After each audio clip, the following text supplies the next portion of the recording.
Hey everybody, welcome to Cara's Cucina. I'm Cara Di Falco. Today we are going to be showing you what to do with all of those extra apples that you definitely brought home from apple picking. We're making some applesauce. Great food isn't just about good ingredients and knowing how to cook, it's about telling the story of the food.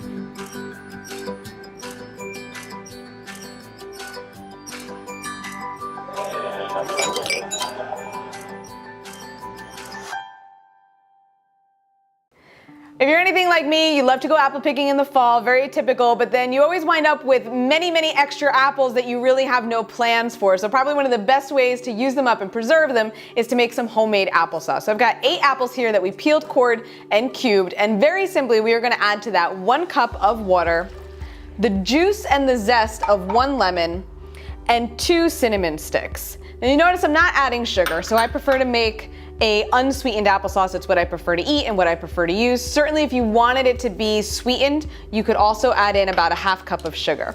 We're just gonna toss in our whole cinnamon sticks. And we're gonna put this over medium heat. We just want that liquid to start to boil a little bit. And we're gonna cover this, reduce it to a simmer, and then just kind of let it all stew and simmer away, soften up for about 30 minutes until those apples are really nice and tender.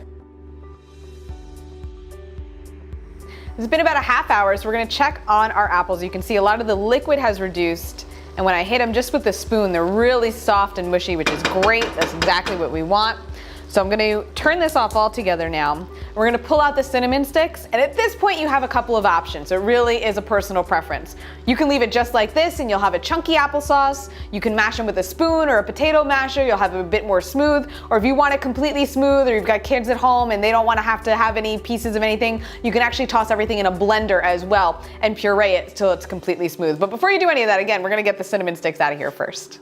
You can serve your applesauce warm with a little sprinkle of extra cinnamon alongside pork chops, or use it to bake and cook throughout the fall season. That is it for this week in the Cucina, guys. I hope you enjoyed this recipe. If you haven't already, if you're new to the channel, please hit that subscribe button. Don't forget to give us a thumbs up. You'll find the recipe itself at caradifalco.com. You'll find me and all my foodie adventures at Cara Di Falco, Facebook and Instagram. I'll see you guys next week. Bon appetit.